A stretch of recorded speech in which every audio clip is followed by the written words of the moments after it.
Hey y'all, hey, I hope that this episode finds you well. I've been seeing a lot in the Facebook groups that I'm in and on Instagram and on threads whenever I hop on the app that a lot of lash artists have been experiencing a slow season. And as we know, it's always slow kind of coming out of the summertime right into back to school. And then when we get to the holiday season, November, December, it starts to pick back up because everybody wants their lashes done for the holidays. So I am praying an abundance of clientele for everyone this season. I wanted to create this episode because it's been a while since I've shared my story and how I became T the brand lash marketing mentor. And over since the last time I made a video or a podcast about my story and my journey as a lash artist, I've had a lot of just different things that I've done within my lash career, from training to mentoring and all the things. And also, lost my train of thought. Come on. Anyway, it's time to just more followers on Instagram, people who I've met in person at LashCon or just found me on the internet, more subscribers to the podcast, and more subscribers on YouTube. So I just want to go back to the beginning and kind of catch you guys up, and hopefully something that I share or say through my story and my journey will encourage you to keep going, because we are in a very unique industry. People can sometimes, or oftentimes, depending on who you're surrounded by, minimize the career of a lash artist. And it's projected by 2028, which is only what, 4 years almost from now, that this industry is going to be worth about $2.38 billion.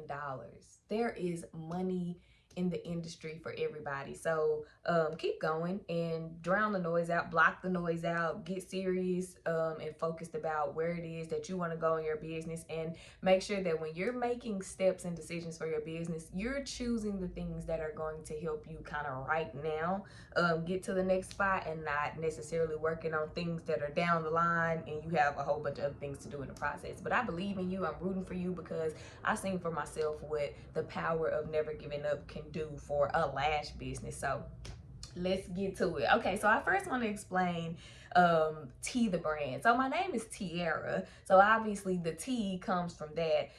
But in regards to the brand, that wasn't new to me or to what I was doing my entrepreneur career or whatever when I became a lash artist. So back in 2017, I started a heels dance class for women, and the goal was fun, fitness, and fellowship.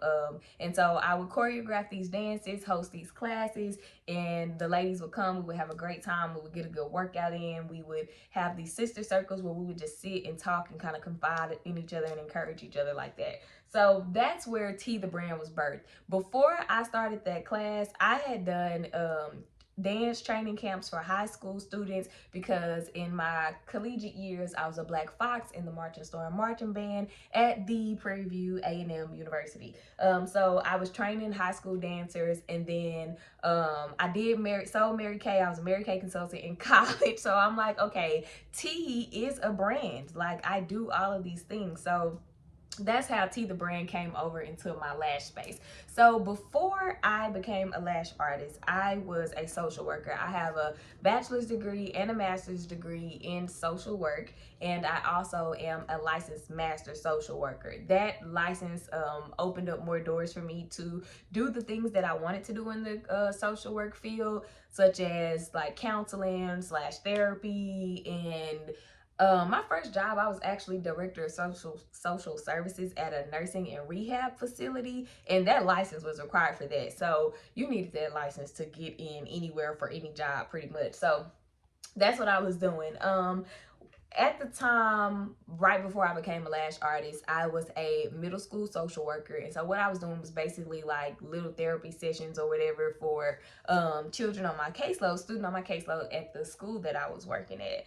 And when COVID hit, I laughed a little bit because I was already looking for another space to get into in my career, because I just saw a lot in the education system just with the school that I was at, and it's sad to see how administrators really care more about the numbers and test scores than they do about the children's well-being. And I guess that's their job, but my job was to care about the students, and so whatever, I'm glad I was there to help those that I did. So COVID hit, and nobody was going to school. I got a call maybe, I think April, early April, from my principal letting me know that the position, the social work position at the school, was going to be cut for the next school year. And that school year would have been 2020, 2021. So they wouldn't have a social worker at the school. And it wasn't really a huge problem for me or to me, because I was ready to get up out of there anyway for so many reasons. And I was already looking and applying other places. So through the contract, I would be paid through August of 2020, which was no problem. I had time to find a new job and relax a little bit and all the things. And that's what I did. So from April 2020 to January 2021, I was applying for social work jobs. But I'm gonna fill y'all in on how that process went. So it first started off, I was just applying for jobs at different schools doing what I was already doing. And then I realized, okay, I don't really want to work for a school or be staffed through a school, because they expect you to do whatever they want you to do and not your job. And the district had a social work department where you just had different schools, or like feeder schools, and you would go to those schools and work with the students on that caseload. And I would have had more flexibility. I wouldn't have had to be in the building all day, doing lunch duty and carpool duty and all of that stuff that didn't serve students from me as a social worker. So that's what I was doing, trying to get out of there. So I was applying to jobs all through the summertime, and I wasn't only applying for jobs within my district, I was applying for other kind of social work jobs. And I was either not getting a job, not getting the jobs, not getting responses from the jobs, or if I did get an offer, it was for like $32,000. And I'm like, with 2 degrees and a license? No, if I'm a struggle, I'm a struggle another way kind of situation. That's just where I was at. That's what I was thinking.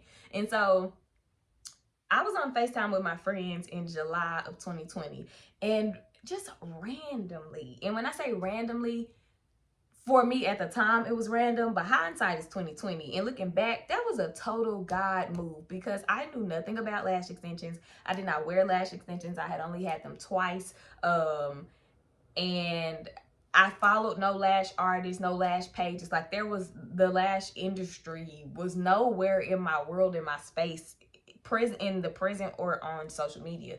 So I told them, I think I want to learn how to do lash extensions. They were like, okay, go for it. They're super supportive. And I can't wait until I can hire them and pay them back for all of the work that they've already done to help me grow my business the last few years.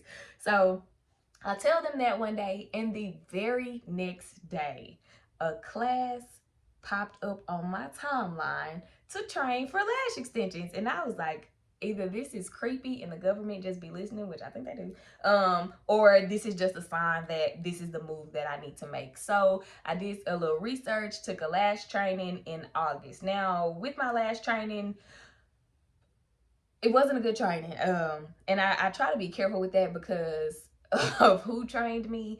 But it was not a good training. Like, my tools were poor. I was told that isolation was gonna slow me down, and he could tell that I was a perfectionist. And he didn't say this in an ugly way at all. Super sweet person, super kind person. I appreciate the training so much because it got me started in my career. So I'm not shading it at all. I'm just being very honest about it. A lot of us get trainings and they're poor trainings, which leads to us not being able to get and keep clients, and then we burn out and quit the industry. So it's just the truth. The training was trash, and I learned very little. So that was in August, and I wasn't planning to do anything with the lashes, really. Like, this was just supposed to be a side hustle for me to make a little change, keep me busy, have a little side hustle until I got my next job in my career field. So that was the plan. So I started like taking models, working on friends, family, random people who found me on Facebook or who were on Facebook that I was friends with or whatever, on Instagram, who wanted to get their lashes done and were willing to let me try. And I sucked so bad, as we all do. It took me a lifetime, the longest set of my life. I think she got there at 6 o'clock. She was also the worst client that I've ever had. Like, her leg, she got bored or either tired or something, but she like had her legs up to the ceiling at one point, opening her eyes, trying to show me pictures of her son while I'm working on her lashes.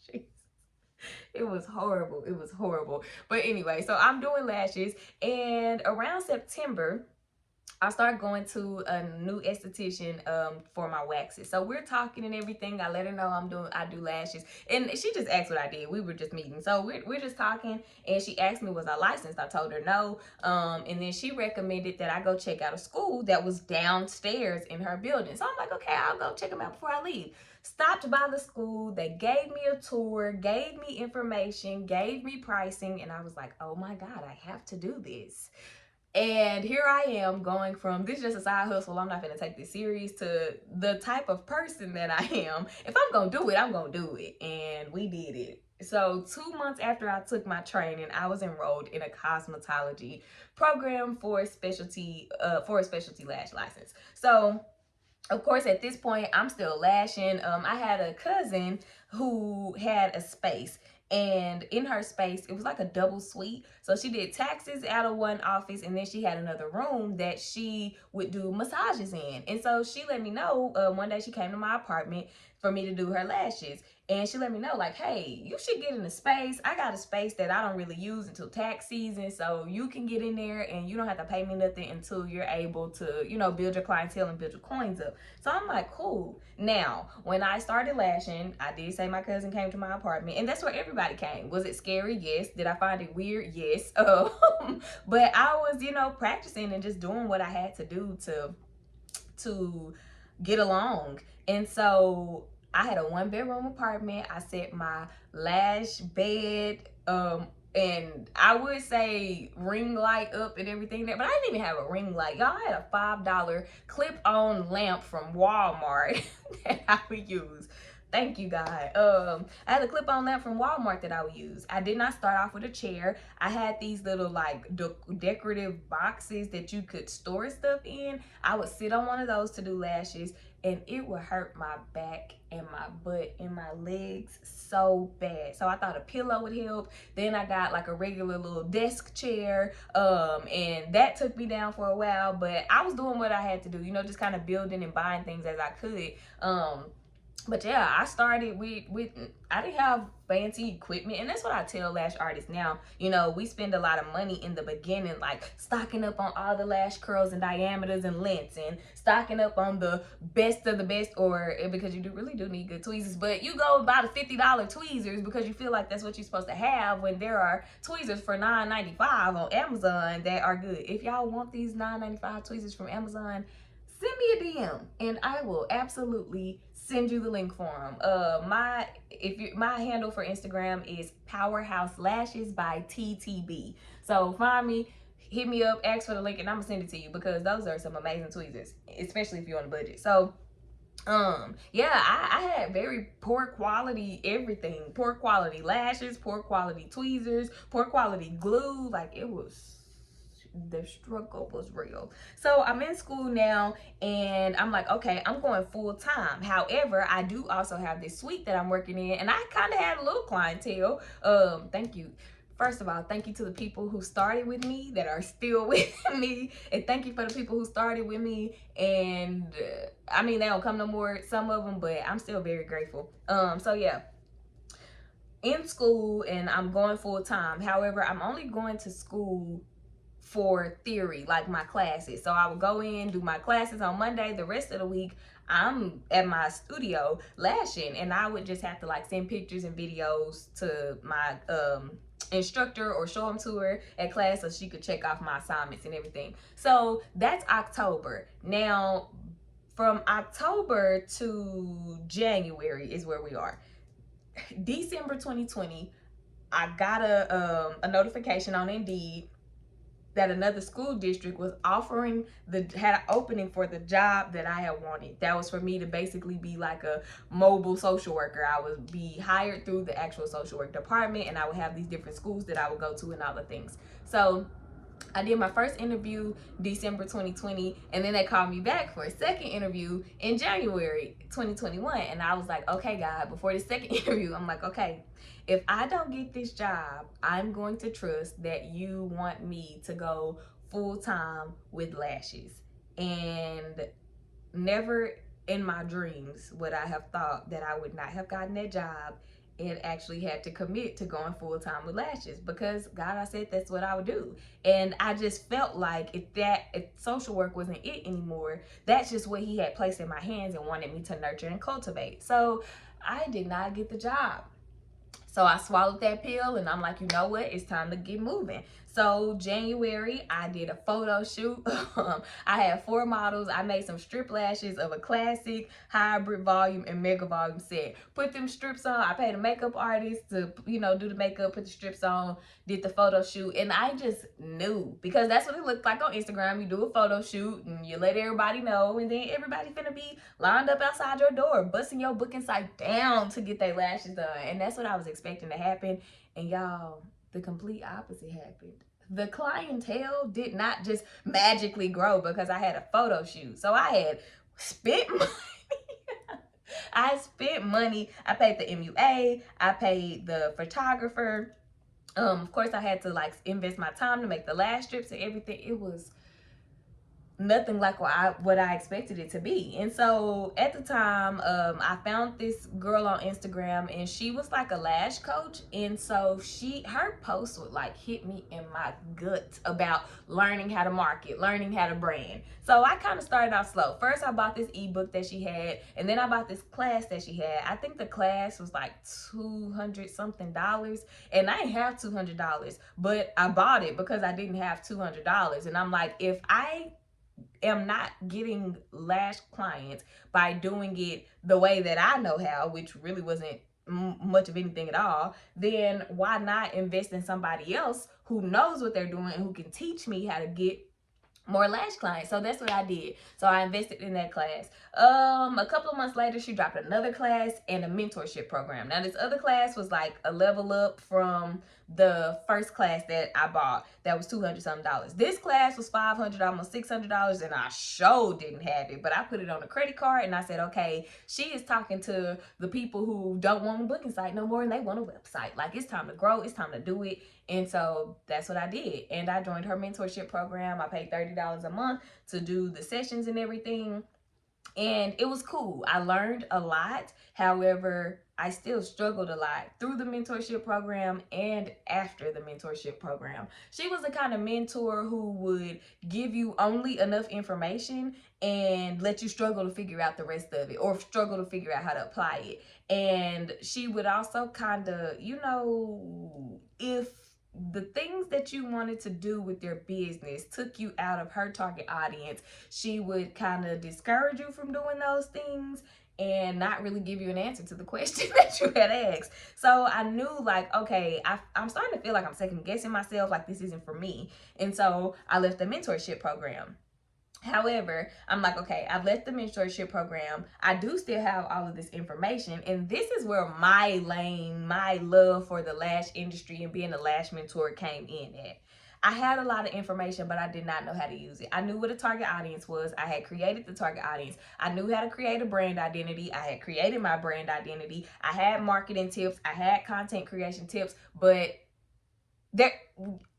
if you just have information with no way to apply it, then you just have information and that gets you nowhere. So man, a lot of what I know now and learned how to apply stuff, and it's still happening now. Like the last month has been crazy. God has just been things that I've still been trying to figure out how to master with marketing and understand for content creation and all the things. I've been praying about this stuff, and he's been giving me the answers to it, but he's giving me the answers to these things after I've started to do some work. So we'll get to that. But anyway, so took the class and everything, got out the class, and I'm like, okay, I'm still struggling. And from there, I had more information. I knew the things, but I didn't really know how to work the things. So I wasn't getting really any more lash clients. I was not